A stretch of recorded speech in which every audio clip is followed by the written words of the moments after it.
Gérard, c'est bon? Et pour vous, c'est clair? Ouais? Ok.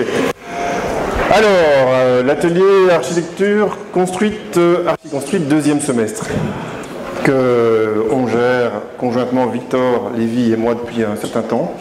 Il est basé sur quoi? L'idée de construire. Voilà, on essaye de construire au maximum des choses qui ont du sens pour, si possible, des clients qui ont besoin de nous. Tu peux passer à la suivante. On a commencé ça en 2007 pour un abri pour la cour qu'on a fait donc ici, où l'idée c'était d'utiliser l'énergie et les compétences des étudiants pour offrir un service à la faculté qui était innovant. Et donc on avait 1000 heures, 1000 euros et 10 projets, et on a fait une seule réalisation. Tous les étudiants sont mis au service de cette réalisation. Donc on a conçu la philosophie d'archi-construite sur base de cette expérience, et donc c'est l'image qui suit.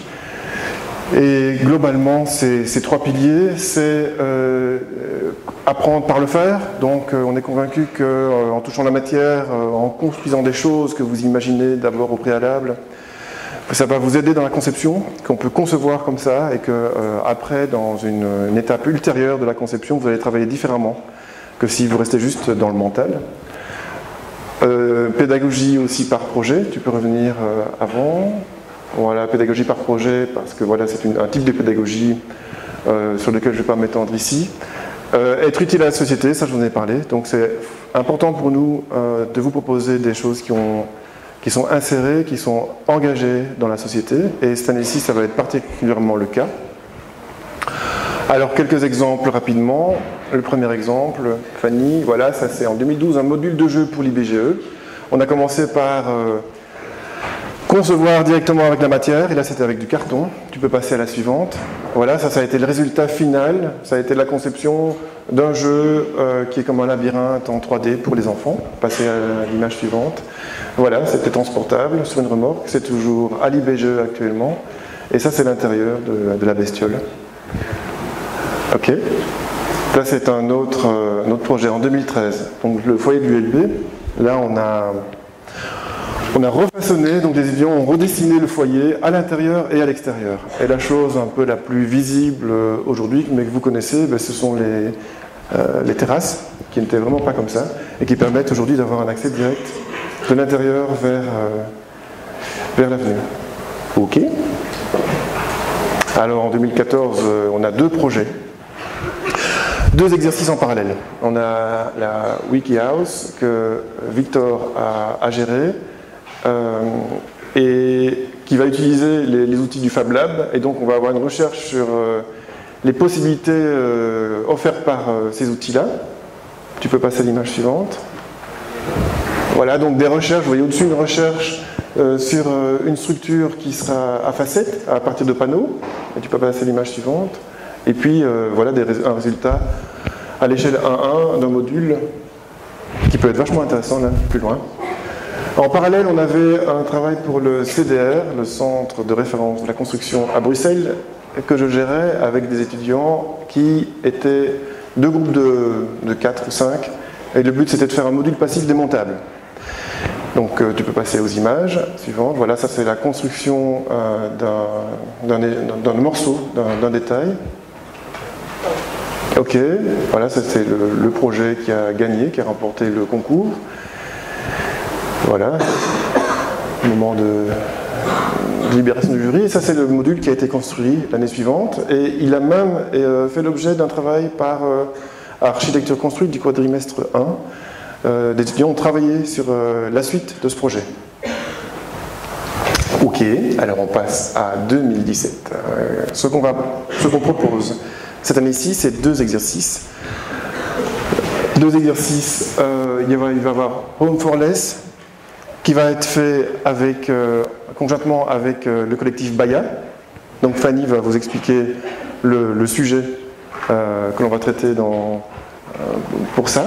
On va travailler en fait avec Lilo qui s'occupe de personnes qui n'ont plus de logement, et donc on va conjointement à ça se rendre compte et utiliser le fait qu'il y a plein de logements qui sont inutilisés, plein de bâtiments qui sont inoccupés.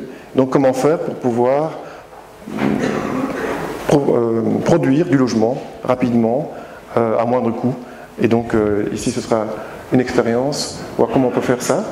Et Meeting Mobile Point, ça c'est Jean-Marc qui va vous expliquer ça, Jean-Marc Sterno, parce que ça va se faire dans le cadre de l'esquisse commune, et le but ce sera de faire un élément, un signal qui est mobile. Pour ces deux projets, on a une obligation de résultat. Donc on va devoir créer ces logements, même s'ils sont des logements prototypes, et on va devoir créer cet espace, ce signal mobile. Donc si vous vous engagez, si vous venez dans Archiconstruite,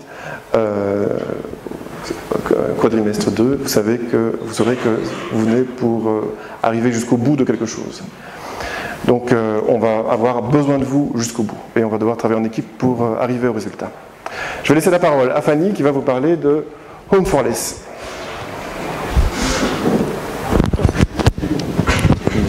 C'est compliqué.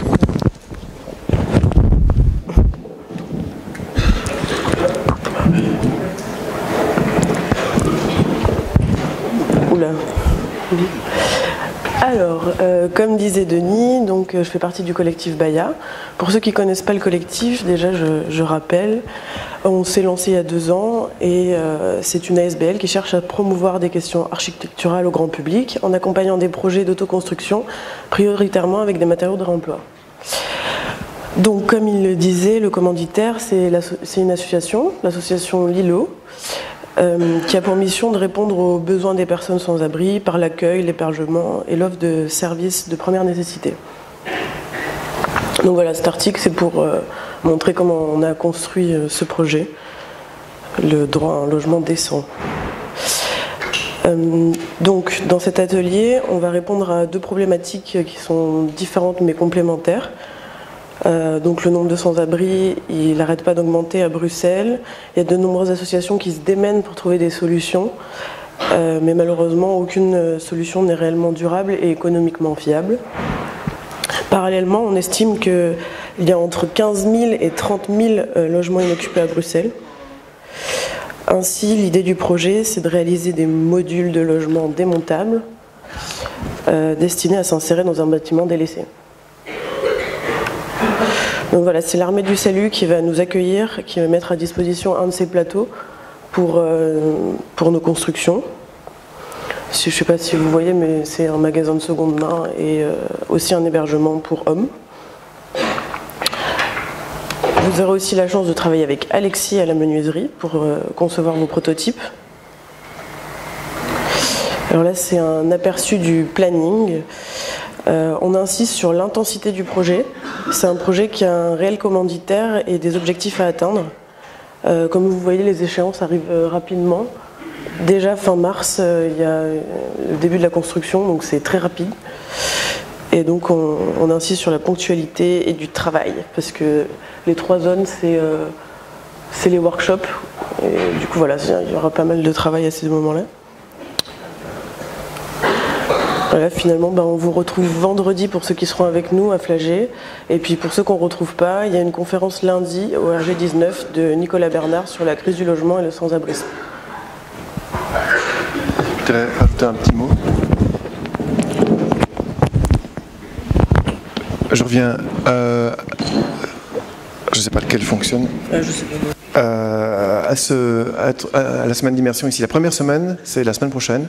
Hein, ouais. Donc ça, vous voyez qu'on va, dès la semaine prochaine, être vachement présent sur les lieux pour commencer le travail.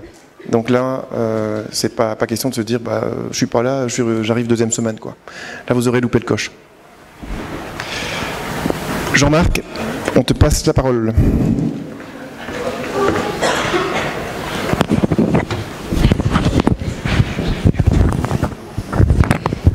Bien.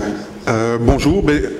D'abord, peut-être vous toucher un tout petit mot sur le contexte, en 10 secondes, dans le sens où j'aurai l'occasion, fin de cette matinée, de vous expliquer un peu plus en détail l'orientation de l'esquisse commune. En 2 mots, elle est inscrite dans le cadre d'un contrat de quartier qui se situe ici, à Ixelles, entre la chaussée d'Ixelles et l'avenue de la Couronne. On va fonctionner pendant 4 ans dans le cadre de ce contrat de quartier, c'est-à-dire qu'on va quitter un petit peu le côté, la critique plutôt qu'on pouvait faire de l'esquisse commune en termes de one-shot. On est donc là sur une durée de 4 années, dans le but de réaliser une question qui est totalement ouverte, qui est la question des marqueurs urbains. Et donc, dans le projet que j'ai remis pour le contrat de quartier, il y a une proposition qui est faite de faire un premier marqueur urbain, qui est en fait un pavillon mobile, le Mobile Meeting Point, qui aura pour vocation de pouvoir aller dans les écoles du secondaire, dans les écoles du primaire, parce qu'on travaillera en participation avec les écoles du contrat de quartier, et qui aura comme objectif de rassembler des personnes, de communiquer de par sa présence particulière, de s'abriter, de pouvoir à un moment donné exposer, rencontrer, mobiliser, s'étendre aussi, si le temps le permet, se déployer et se fermer. Donc il s'agira d'un pavillon mobile qui va permettre de pouvoir se mobiliser dans le quartier durant 4 années. Voilà le périmètre du contrat de quartier, je ne vais pas m'étendre, c'est pas très loin d'ici. Et voilà quelques images suggestives de ce que ça pourrait être. Et donc, j'ai demandé à l'atelier de Denis et de Victor de donner ça comme programme. Et j'agirai donc dans cet atelier, pour une fois, en tant que client exigeant, avec des contraintes, avec un budget et avec la volonté de le réaliser pour qu'il soit dans le quartier le 1er octobre. Donc, la possibilité aussi pour ceux dans lesquels le projet sera choisi sera d'intégrer peut-être une période de construction dans le cadre du stage que vous devez faire dans le cadre des études ici. Voilà, mais ça on en parlera plus longuement. Merci. Merci Jean-Marc, mais voilà, on a fini. Suivant.